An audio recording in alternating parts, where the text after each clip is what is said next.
Our final Pacers game reaction of the year, somewhere around our 100th, did not go the way we had hoped, unfortunately, but we still had a good time talking it through. I hope you find it therapeutic. I sure felt better afterwards. What an amazing season. Bummer of a finish. Double bummer of a finish, as a matter of fact. So it's our final reaction podcast of the year, but our Pacers coverage is just getting started. In fact, we'll have a Pacers report in the next couple of days. We'll have an NBA report, an NBA draft preview.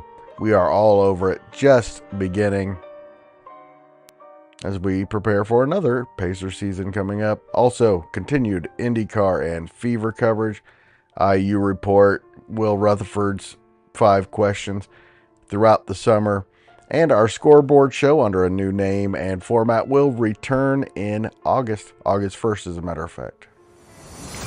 Central Indiana Sports Report podcast number 304.5, our NBA Finals Game 7 reaction podcast. Enjoy. You're listening to the Central Indiana Sports Report with your host, Greg Mengelt. Welcome, Pacers fans, to the Central Indiana Sports Report that we hoped we wouldn't have, but is here. Once again, the Pacers will not be NBA champions. It was a great season, but this night could not have gone much worse. Absolutely not, man. Just such a high that we've been on for 2 months now, and just to see that air get deflated the way that it did in the first 6-7 minutes of the game or whatever it was, had to watch your superstar, your biggest fear that you had going into this game, and to just watch it play out right in front of you. It's just such a tough way to watch what has been just a magical run for this team come to an end. Absolutely, and we're joined by Grant Shouse. And Grant, feel free to jump in, but I'm going to continue to talk with Mike for just a moment.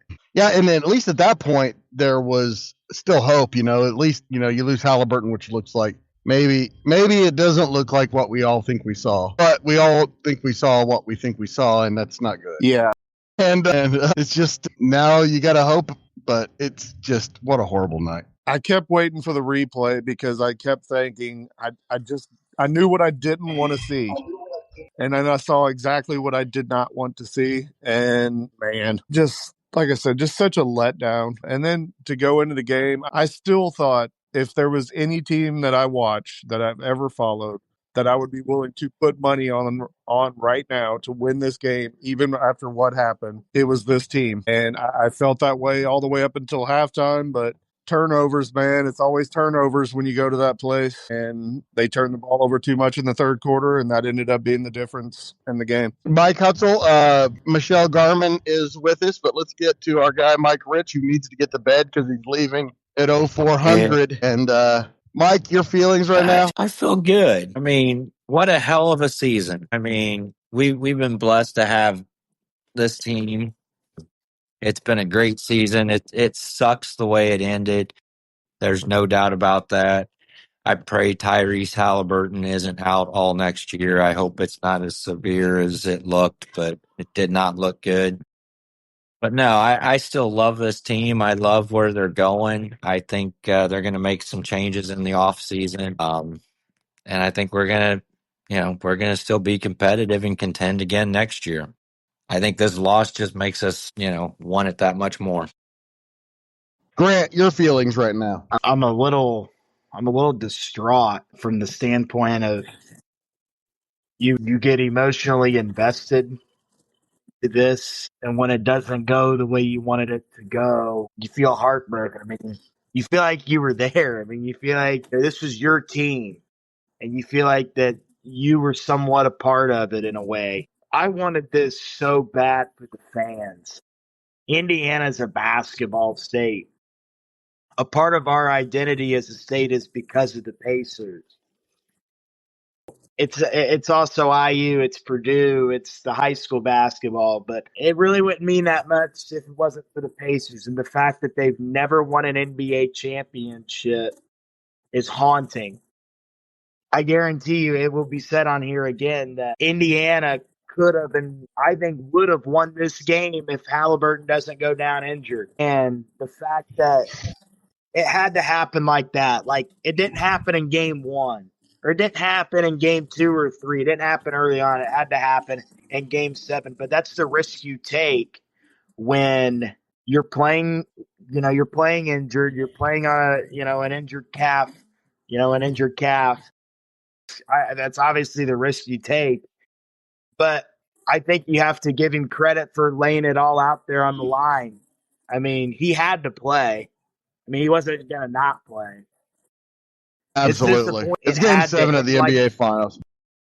Yeah, I mean, it's disappointing it had to end like this.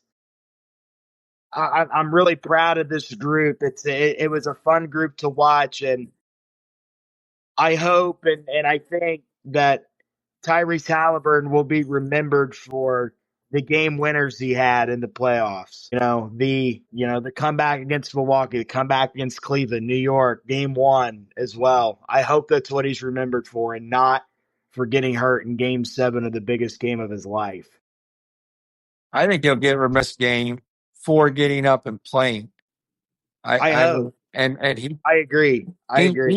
He knew what the consequences and the risk were, and he wasn't going to lay down. And if he could play, he was going to play. I mean, hindsight's 2020. We look at it and it's like, yeah, it was a bad decision because he got hurt. But he may end up in an NBA Game 7 Finals ever again. He may never end up in the finals again.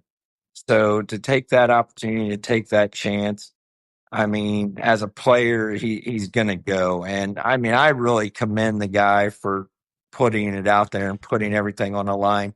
He had a great start to the game, and it was so hard to see. And we all knew it could happen. And it did happen. And it's just like, oh my gosh. But I mean, players play, and he did everything he could. So I have a ton of respect for him, and I hope the Pacers take care of him. We're joined in the room at Riverside by Will Retherford. But before we get to Will, let's talk to Michelle and get her thoughts. I'm heartbroken just like the rest of you, and we knew this was a risk with Tyrese. I'm heartbroken for the Pacers. I'm heartbroken for him. And I'm heartbroken because, we're going to miss him for next year. And I think that what this will do is I think it's going to be interesting. I've seen a lot on Twitter tonight, a lot of people asking what's with all these Achilles injuries. NBA, why you may need to look into this and see what can be done. The Pacers this year ran like an average of 45 miles per player longer than the average player in NBA history.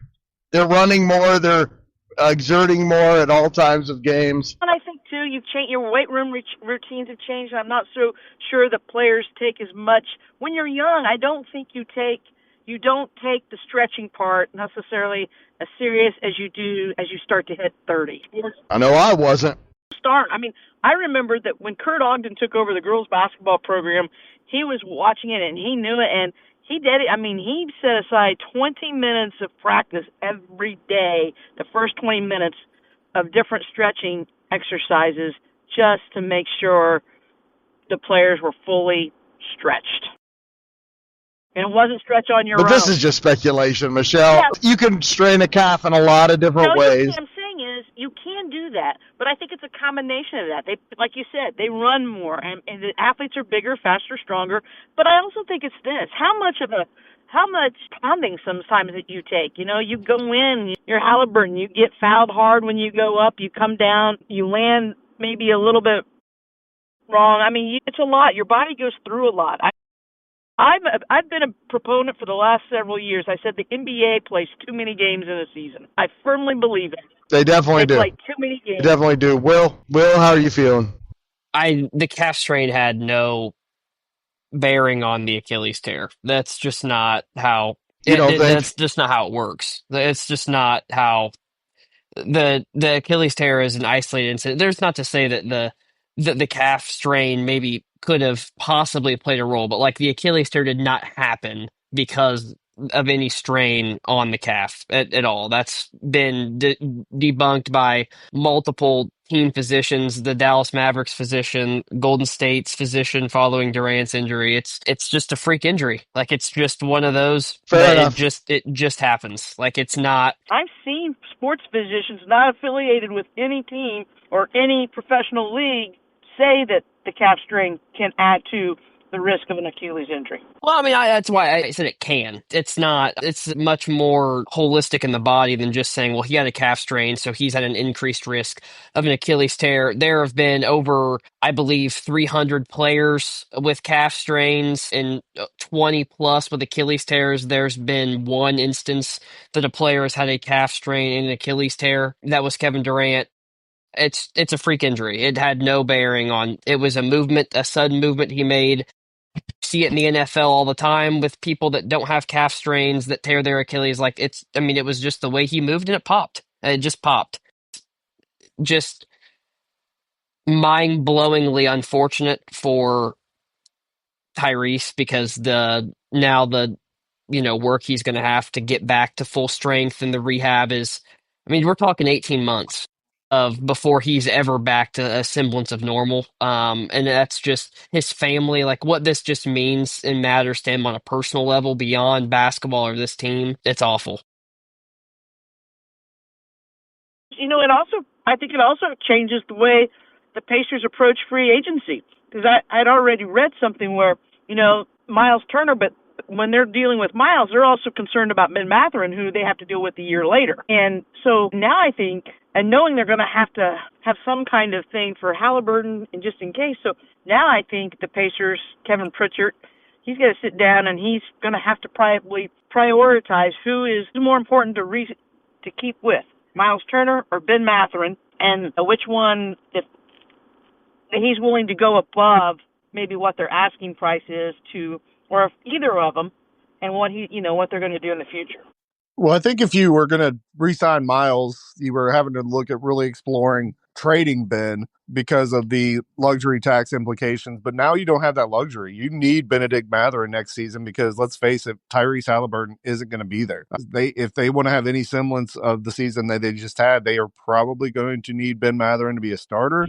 And he's going to have to be one of their top 2 or 3 players. So it's definitely going to impact the way they approach free agency because now, and especially after this performance in the finals, I don't think it's a 100% guarantee that Miles is getting the money that we've talked about all along. And because now they have to really think about how they're going to keep this core together because they're going to be without their best player going probably all of next season. I don't want him for any price to come back. I'm sorry. I was disappointed tonight because I'm sitting there thinking, you lose Haliburton early. This is a night that, Miles, you're the veteran. You say you've been here, you want to help be the leader of the team. This is a night then you need to really step up. And I just don't think he ever stepped up on a consistent basis in this NBA Final 7-game series. He was pretty much non-existent. He was brutally bad. He was legitimately a liability. Like, there's a reason that Obi Toppin was the 5 for a lot of this series. It wasn't just because of matchups. It was because Turner just couldn't be trusted to be on the floor. He was just poor all around. I agree with what Hutsell said. Tyrese ain't playing next year, and I think if he can, not till late at least. No, he's not coming back. He's not playing. I don't think at all. I mean, you're talking about it will be the following season. It's going to be he won't be back until the 26th. It's damn near July. Most likely, but they are getting better with Achilles recovery. I see zero world where he comes back. I guess now the Pacers have to decide, do they want to be a team that says, screw it, even with our best player out, we want to try to make something happen and build a team that can potentially go to the Eastern Conference Finals again next year? Or do they want to be like, hey, we're just going to keep the ball rolling and wait for Tyrese to get back, and then we're going to try to make our push then? That's the decision I think that Pritchard has to make, and the only right answer is Turner cannot be your 5 next year. That's the only. Tonight just solidified it even more. He was atrocious. Absolutely. I agree. I think Miles Turner, I loved him as a Pacer, but it's time to move on. I think this was an opportunity for him to step up. He didn't step up. I mean, he was just non-existent in that game. I mean, they went small pretty quick because it's a 7-footer shooting 3-pointers, and he's the biggest guy on our team, and he's not down low rebounding. I mean, that's just not good basketball for us. We got enough people that can shoot 3-pointers, and he shouldn't be one of them. So, yeah, I think Miles is probably on his way out. He's going to want too much money. He'll go get money somewhere else. But I agree with Mike Hutsell that this changes the formula on Matherin. He's probably a big part of next year now.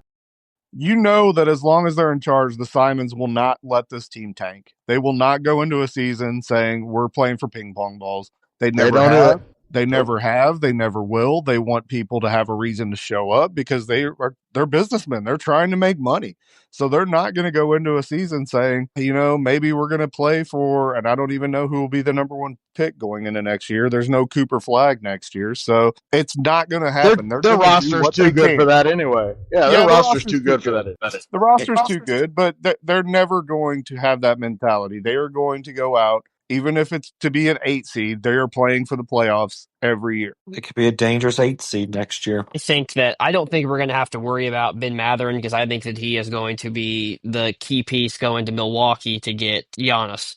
Because I think, why would Giannis go to the West? Why would he go to the Western Conference? To go to a team when the Thunder are there, who are going to be the defending NBA champions. Their average age was under 26 years old. Like, there's no reason to think they're not winning 65 games again next regular season. Probably going to be the 1 seed, going to be really tough to knock off. And the Pacers have the most in the East. I think it's going to be a bidding war between the Miami and the Pacers. One spot's a winner and the other's not. Grant said before he left that one person was going to say that if Tyrese played, the Pacers would have won, and I'm going to second that. I don't know if I'm sure you guys saw it, but they panned to him right before tip-off. Like they had a camera right on him, and that look in his eye was just one of complete, just a hunter stalking his prey, just waiting for the opportunity, and he came out and played like it. This isn't how this was supposed to go.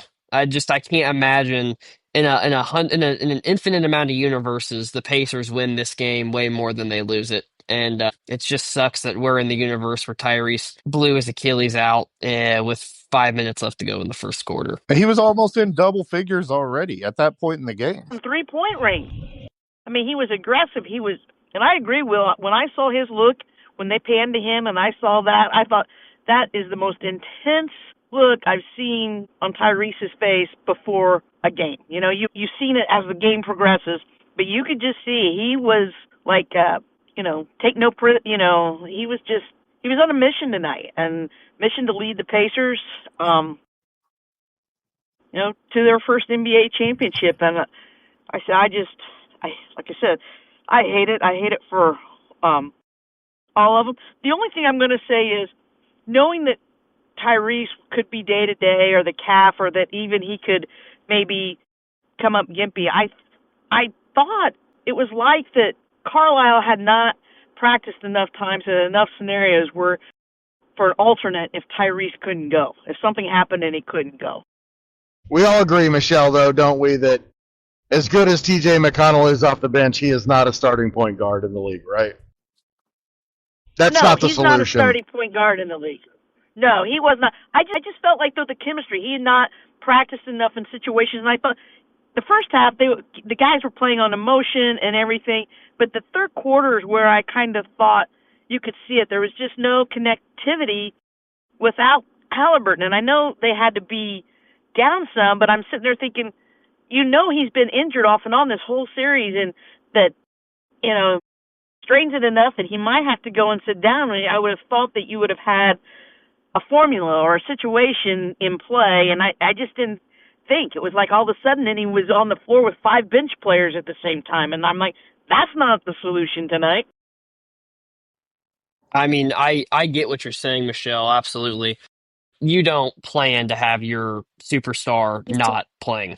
You just don't ever, like in Game 7, like Rick Carlisle's not drawing anything up without Tyrese thought being the first thought in his head. I mean, let's be honest. Even with hindsight, that's a little... That game was 100% over the second he tore his Achilles. Like, they were not winning that game after that. I thought they were going to. They that third quarter proved exactly what I thought. I think maybe deep down in our souls, we probably knew was going to. I mean, you just weren't winning without him. They just was not. I sent out that text. I said, this second half's where you see who the dogs really are. The Pacers' biggest dog was in the locker room, and I think that's really tough to come back from, just mentally, spiritually, anything. Just so everybody knows, in the next couple of days, we're going to have a Pacers report with Mike Rich, and we will recap the season and talk about what's next. We're going to have an NBA report with John Robertson, where we're going to be talking about the NBA draft, which I can't believe is Wednesday. But we could have Pacers news between now and Wednesday, couldn't we, Mike? Oh, definitely. I think we're curious to see how severe the injury is. I mean, there's no report on it yet. So, I mean. So we will have a Pacers report and talk about all that. Yep. I'm going to pray tonight that it's not as severe as it looked. We're going to pray that we didn't see what we think that we all saw. That's right. Hey, Greg. Yeah. This opens up my theory a little bit more. Jamal Murray is a Pacer next year. You're right. It changes the formula for a lot of things, to be honest. And of course, Will and I will be doing a 5 questions that need answers at some point. We'll probably start talking a little baseball at that point. I think we're to that point, aren't we, Will? It's baseball season. Fuck off, Greg. I don't want to talk about fucking baseball after this tonight. Jesus. I was just trying to change the subject. I know you were, but let us have our 3 days of mourning, Greg. We need it, man. I'm trying to think about something else now. Hey, great IndyCar race today. Yeah. Yeah, it would have been even better if the Pacers won the damn Game 7. I've got a beautiful wife, too. Everything is a lot better when you've got a beautiful wife to go home to. So, and by the way, hey, Greg, I tried that for 9 years. I do not recommend. So yeah. Anybody got final thoughts on that? And of course, we'll be talking about all of it. Every time there's Pacers news, one of us will be on to talk about it all summer. We'll even be talking about Summer League, won't we, Hutsell? Absolutely. You and I even text about Summer League, don't we? Johnny Furphy, time to shine, baby. Yeah. He's next. The mullet, he is stepping up. His undefeated streak came to an end tonight. I was very upset about that. Yeah, the second I saw him come in, that's the first thing that came into my head was you said that last night. By the way, the Pacers front office really believes he's the next great player. Just saying.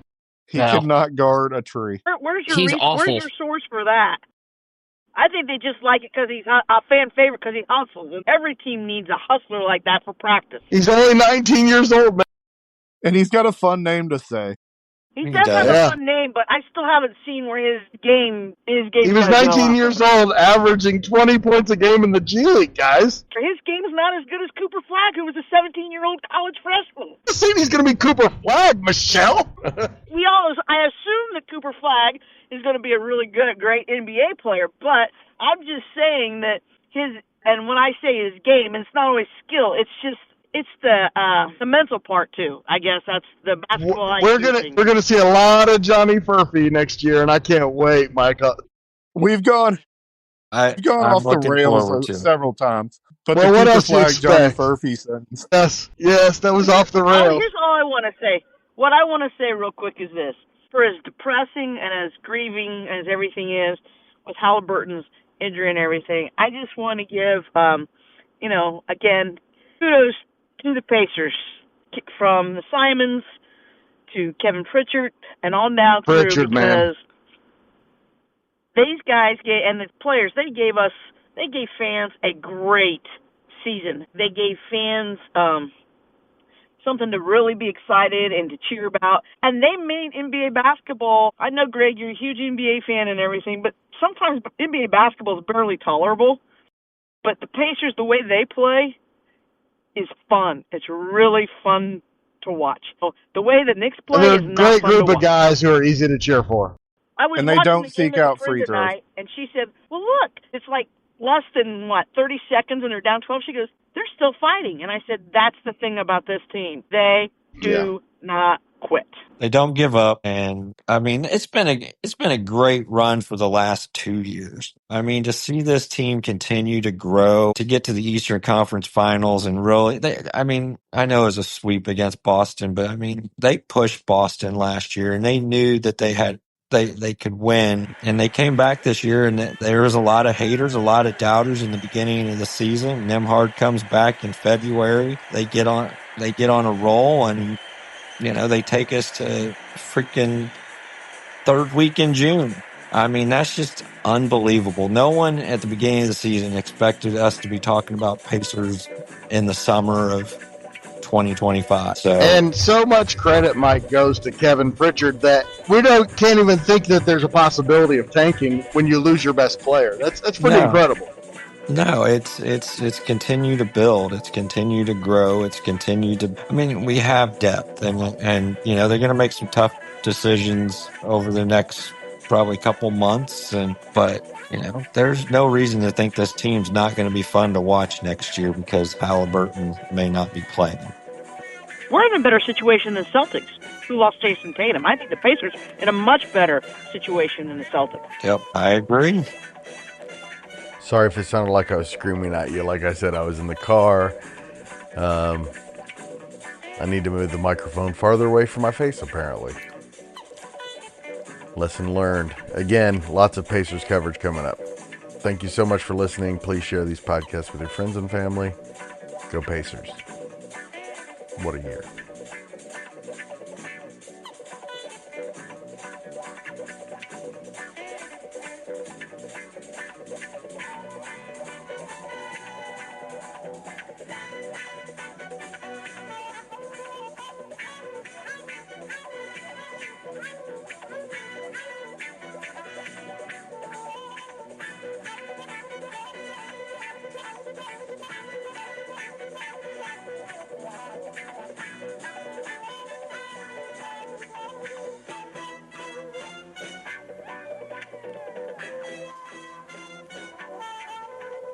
Central Indiana Sports Report is a product of ITG Media. And I love Susie.